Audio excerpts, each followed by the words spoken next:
Өчигдөр Улаанбаатар дэд станцад орсон цахилгааны богино холболтоос үүдэж нийслэлтийн эрчим хүчний гол эх үүсвэр болсон 3-4-р цахилгаан станцуудын үйл ажиллагаа хэсэг хугацаанд бүрэн зогссон. За энэс болоод Улаанбаатар хотын иргэд хэсэг хугацаанд эрчим хүч өнгөрүүлсэн. Энэ нь зүгээр нэг гарчуулах осол гэмтлэгээс илүү иргэдийн аюулгүй байдал, эрүүл мэнд, эдийн засагт багагүй хохирол учирч болох эрсдэлтэй нөхцөл байдлыг үүсгэсэн тул бид тусгайлан мэдээ сурвалжлан бэлтгэн энэ өдрийн хөтөлбөрөөр эхлүүлж байна. Хот даяараа цахилгаангүй болоход хамгийн түрүүнд эрүүл мэндийн байгууллагуудын үйл ажиллагаа алдагдах вэ гэж иргэд санаа зовж байсан. Хэрвээ хагалгааны үеэр эмнэлэг цахилгаан тасарвал тухайн эмчилүүлэгчийн хувьд маш эрсдэлтэй нөхцөл байдал үүснэ, эрчим тэмцэлгээ хийлгэж байгаа хүмүүст ч юм адилаа. Улсын төв эмнэлгүүдийн хувьд бол ер нь дээрх нөхцөл байдал үүсгэхэд ашиглах цахилгааны нөөц их үүсвэртэй байдаг. Харин нийслэлийн харьяаны 28 эрүүл мэндийн байгууллагаас ихэнх нь ийм тоноглолгүй байдаг юм байна. Нийслэлийн эрүүл мэндийн газрын харьяа эмнэлгүүд бол бүгдээрээ 30 жилийн өмнө баригдсан эмнэлгүүд. Энэ эмнэлэг дотор бол өөрийн тог тасарсан тохиолдолд биеэр даах тийм одоо цахилгаан үүсгэр байхгүй. Зөвхөн манай нийслэлийн хэмжээнд бол 103 хэмжээнд байгаа. Сүүлд ашиглалтанд орсон 1-р амарчих газар, өөргөө амарчих газрын нэг хэсэгт нь байгаа. Тэгэхээр бусад эмнэлгүүд бол байхгүй гэж ойлгож болно. Золоор эрүүл мэндийн байгууллагын үйл ажиллагаа доголдсноос болж хүний эрүүл мэндэд хохирол учирсан гэсэн мэдээлэл бүртгэдэг байна. Эрүүл мэндийн салбараас гадна замын хөдөлгөөнд маш их хүндрэл учирсан. Ингийн амралтын өдрүүдэд өдөртөө 200 гаруй зам тээврийн ослын дуудлага ирдэг бол өчигдөр 315 дуудлага бүртгэгджээ. Гэрлэн төхөө ажиллагаагүй болсон. Энтэй холбогдуулаад нэлээд төвөгжрэл саатал жолооч нарын дунд мөн цагдаа нарын хооронд тийм ээ дүнгээ биелүүлэхгүй, зохицуулагчийн төхөө биелүүлэхгүй гацсан за сигналдах ийм бүхэмдлүүд бол нэлээд үүслээ л дээ. Тэгэхээр ер нь бол цаашдаа энэ гэрлэн төхөөнүүд маань бусад өөр үүсвэрээр бас ажилтдаг тийм ээ нарны батарейгаар ч юм уу ажилтдаг ийм байхгүй бол бас нэгэд энэ тог тасарсан үед бол бас өчтөрийн байдлаар бол нэлээд бүхэмдэл үүссэнийг бол та бүхэн харсан байна. Үүнээс гадна мөн иргэд цахилгаан шатанд гацсан гэсэн мэдээллүүд ч онцгой байдлын албанд иржээ. Одоо иргэд одоо цахилгаан шатанд гацсан тийм ээ ийм дуудлагаас одоо 4 удаагийн дуудлага ирсэн байгаа. За тухай бүр дуудлагын дагуу очиж иргэдийг одоо гаргаж аюулгүй байдлыг хангаж ингэж ажилласан байгаа. За дуудлагаар ажиллах хэвд бол одоо өндөр насны бага насны хүүхэд цахилгаан шатанд гацсан ийм тохиолдол байсан. Ганц дэд станц дээр гарсан богино холболтоос болж нийслэл хот тэр чигээрээ цахилгаангүй болчихж байгаа нь өөр үндэсний аюулгүй байдалтай ч холбогдож болох нэлээд ноцтой асуудал. Хэрвээ өвлийн улиралд ийм осол аваар тохиолдсон бол илүү их хохирол амсахыг ч үгүйсэх аргагүй байлаа. Наад зах нь нэмлэг замын гэрлэн тохиолд зэрэг нь нөөц их үүсвэргүй байгаа нь Монгол Улсын нийслэл гинтийн осол аваарт хэр зэрэг бэлтгэлтэй байгааг илтгэсэн үйл явдал боллоо гэж бидэнтэй уулзсан албаны их сурвалжууд хэлж байлаа. Өчигдөр төвийн бүсийн эрчим хүч бүхэлдээ доголдсон.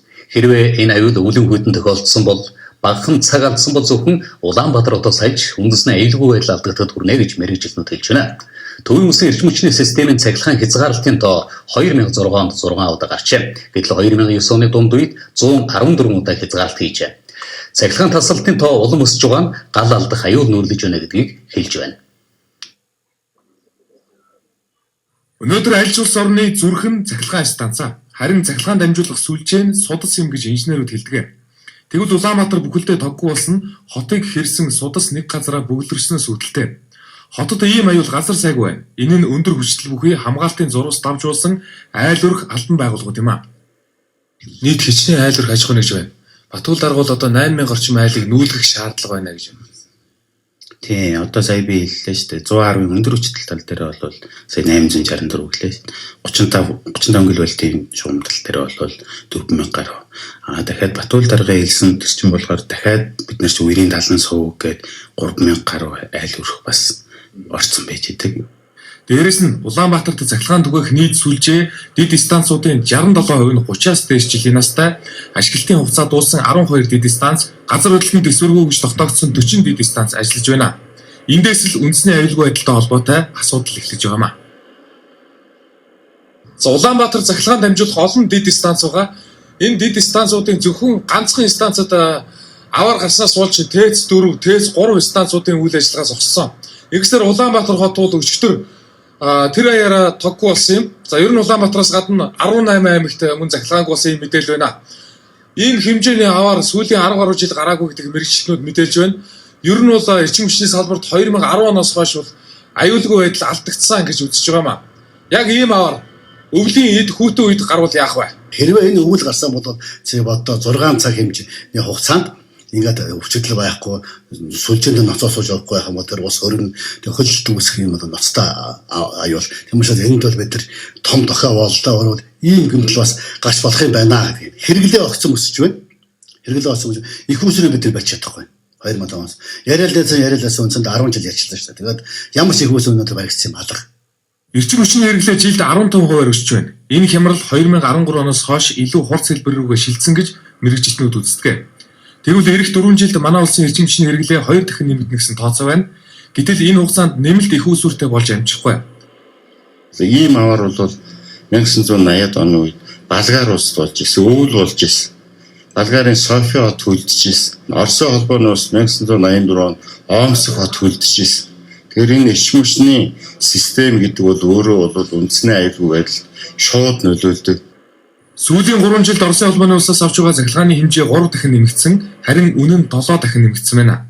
Зүйрлэл, зүрхний ачаалал хэд ихсэн тул өндөр үнэтэй нэмэлт аппаратны тусламжтайгаар амьдарч байна гэсэн үг. Нийт одоо 2014 оны нийт захиргааны хэрэглээний 31 орчим хувийг гадаадаас импортлсон байна. Энэ бол одоо эрчим хүчний салбарын байдал бол үндэсний аюулгүй байдал нөлөөлөхөр болчихжээ гэсэн. Нөгөө талд нь юу гэдэг Оросын холбооны улсын шууд хараад байдал орж байгаа. Одоо Оросоос өгөхгүйгээр бидээдсэн бол байдаг унлаа шүү тийм ээ. Одоо Дулааны 5 дугаар цахилгаан станц, 5 толгой станц, Эгийн голын станц болон бусад төслүүдэд эхлүүлэх, цахилгаан дамжуулах сүлжээ, цахилгаан түгээх сүлжээгээ шинжлэх, байгалийн болон бусад хүчин зүйлээс хамааралтай эрсдлийг тооцоолох, асуудлыг үндэсний аюулгүй байдлын зөвлөлөөр хилцэх шаардлагатайг мэрэгжилтнүүд онцолж байна.